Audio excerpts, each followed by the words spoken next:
guys, my name is Death on the Bandai app. I'm here at Blackball Gaming to do a how to play video for Union Arena.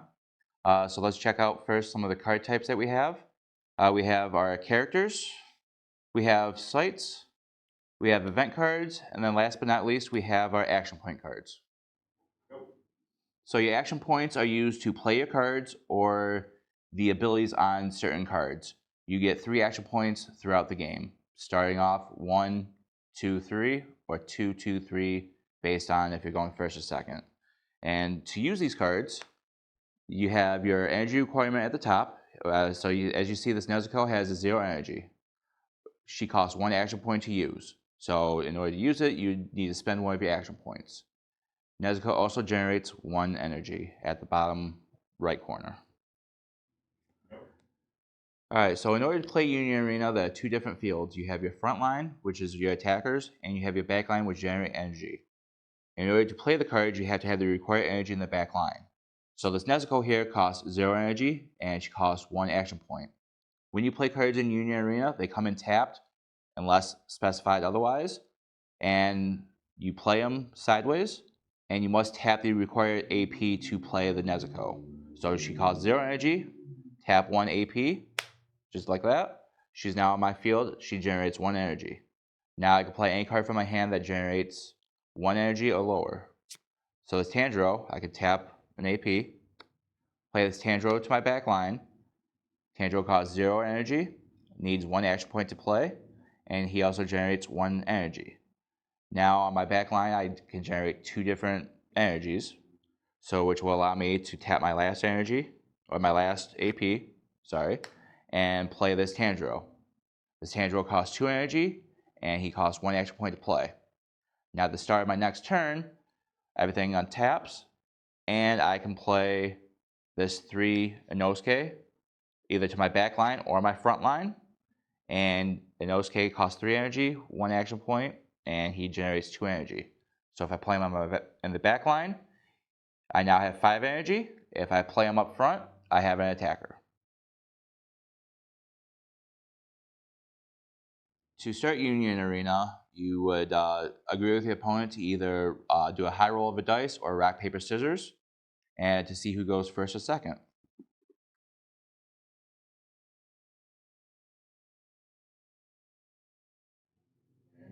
Okay, so I win the dice roll. I decide I want to go first.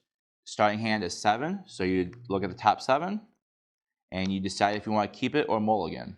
So you look, pretty much the rule of thumb is if you have 2 zeros, you want to keep it. So looking at my hand here, I have 2 zeros and a 2. This is an amazing starting hand. I'd want to keep this. Now, once you get your starting hand, if you want to keep it, you take the top 7 cards and you put them in your life. Some people go bottom to top, some people go top to bottom. Doesn't matter as long as you have 7 cards in your life.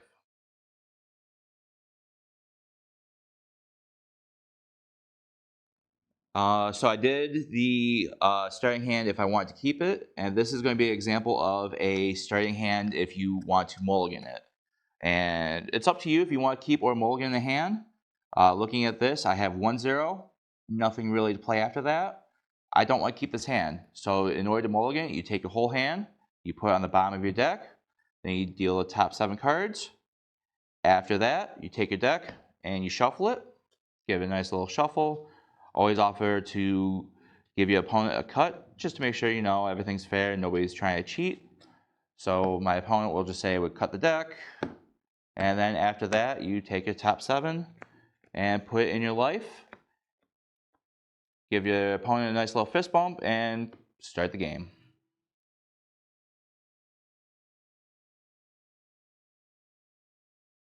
If you go first, you get 1 action point and you do not draw. It's a draw phase. Because I'm going first, I'm not drawing.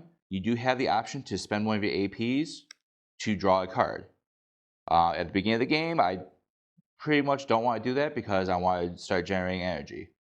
If you are going second, you get 2 action points, and you do draw a card. That benefits to going first or second. That's up to you to decide.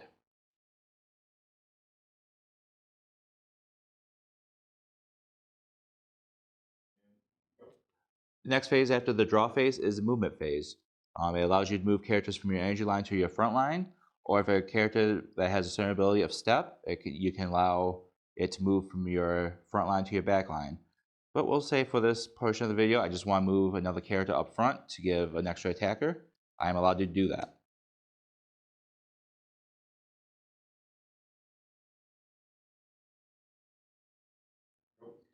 Alright, next after the movement phase is the main phase. Main phase is where you play all your cards, activate any abilities that some of your characters may have. As you see, my two characters on my back line both have activate mains. This one right here, switch to resting, give a character on the field 1,000. So I can do that, give my Tanjiro 1,000. This one, if I want to, I could tap it to generate extra energy. Unfortunately, at the end of the turn, he goes bye-bye. Cards you can play from hand. This is a kill spell. I can kill one of my opponent's frontline characters. Lets me hopefully get in for some damage. You have cards that you can raid. This one, raiding, which we'll get to in another video. Raiding lets you move up to generate higher attack and more damage. Also, you have your when played abilities. When played, I can do this ability, look at the top 4, do whatever the card says, and go from there.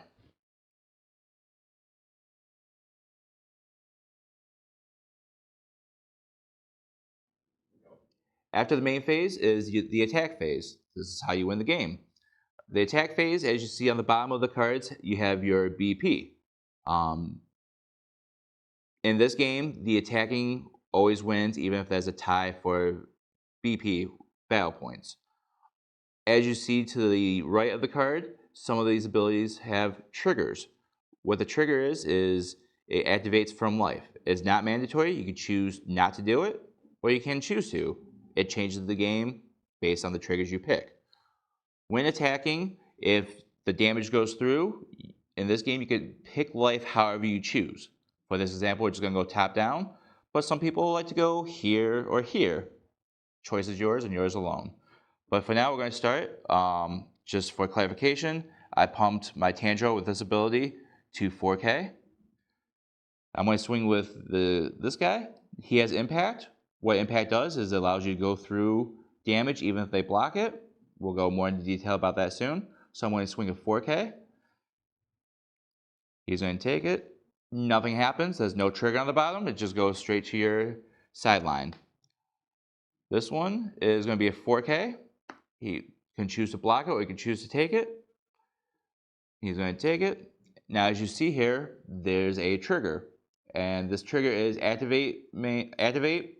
Choose one character on the field. It gains 3,000 BP till end of turn. If the card was resting, which we'll get to in a moment, the character would turn back to active. So he's going to choose a character, give it 3,000 BP. So it's now currently at 5,000. So if I were to swing this 4,000 BP character, if he were to block with Asuna, Asuna would die because 4,000 to 4,000, tying the attacker wins, blockers die. But if he's blocking with a 5,000, when you block with a character, if the character lives, it just turns to resting like that. That signifies that the character has blocked. Now I'm going to swing with this 3,000, can block with a 4,000 here.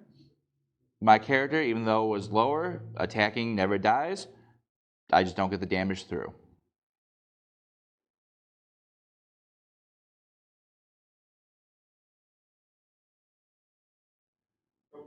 All right, so we kind of covered triggers. So we'll go into more detail about what each trigger does. Again, the triggers are not mandatory. You don't have to do them, but they're pretty good to do them. The first one, draw a card. Take a card from the top of your deck, add to hand. Second one, add this card to hand. Good for, later on in the game. Then you have your raids. Raid, add this card to your hand, or if you have the energy to perform it, you can raid with it. Really good if you're getting beat and trigger it, could be a good blocker. I had the 4 energy, I'm able to raid it.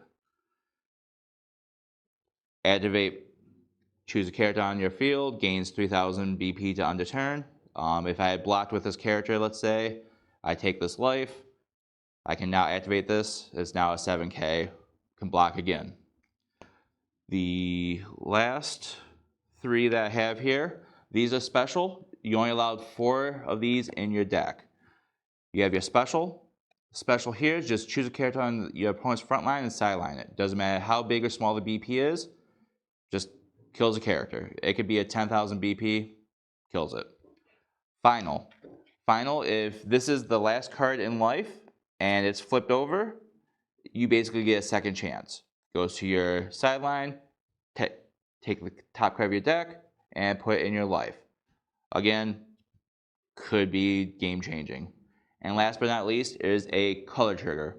There are 5 different colors in this game.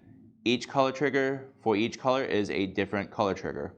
So this one, for example, is choose a character with 35 or less BP on your opponent's front line and return it to hand. Yellow does something different, red does something different, purple and green, they all do something different for the color triggers.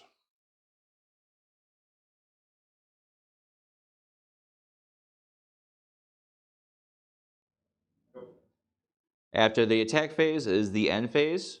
Your AP does not activate, but all your characters and sites do unless specified otherwise.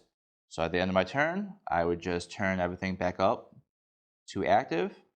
I cannot use my activate mains because they are not on my turn, but now it's my opponent's turn. I do have blockers able to block, and the game goes back and forth until there is either no life or the opponent or you deck out.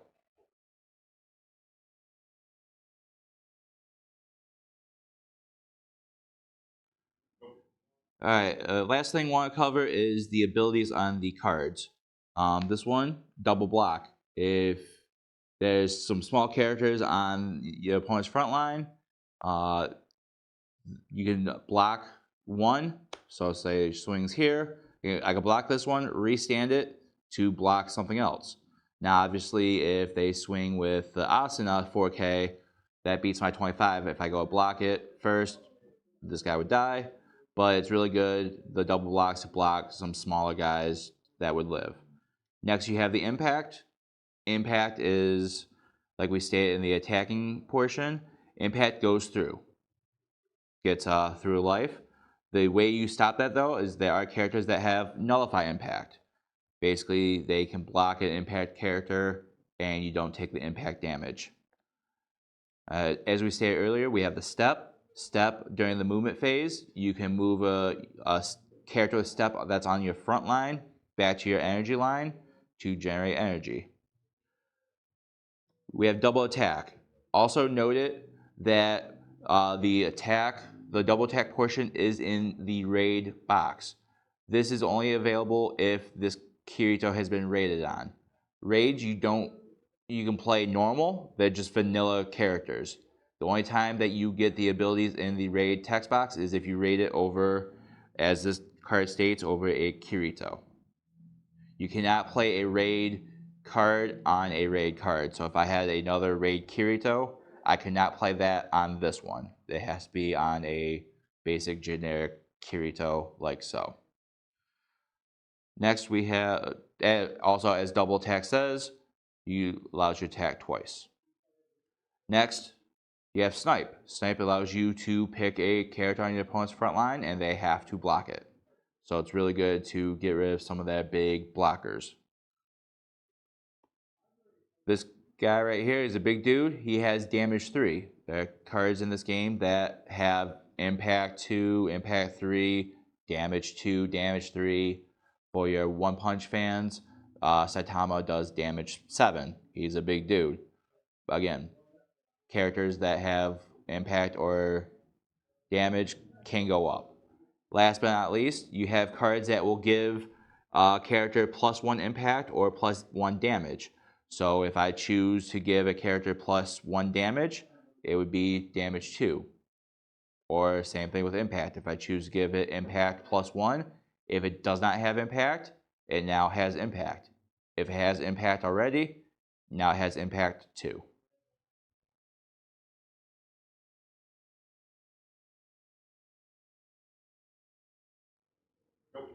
Last but not least, we have the different abilities on cards. We have the Wind Plate ability.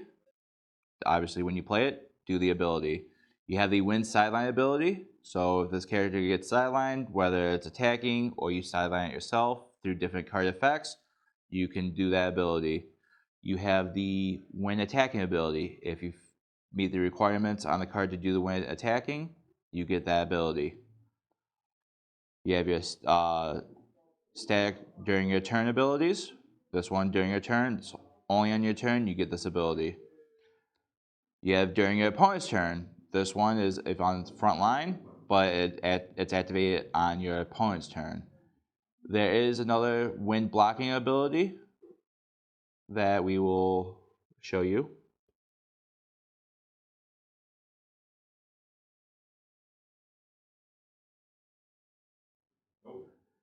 Some of the key words for some of these abilities, you have Bako here. If on the front line, ability to be used. You have this guy, activate main, switch to resting. Just switch to resting, use this effect. This one is if on the energy line when played, you get the effect. Right here, you have the switch to resting sideline the card, so it's a one-time use. You have an activate main once per turn, so in order to stop it from being broken, it's only available once per turn. There are abilities where you can place a card from hand to sideline to do something, or pay 1 AP to do something.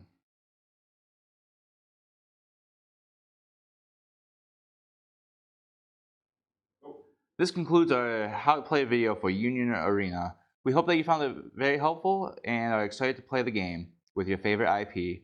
Check back for deck tech videos, box openings, versus videos, and more.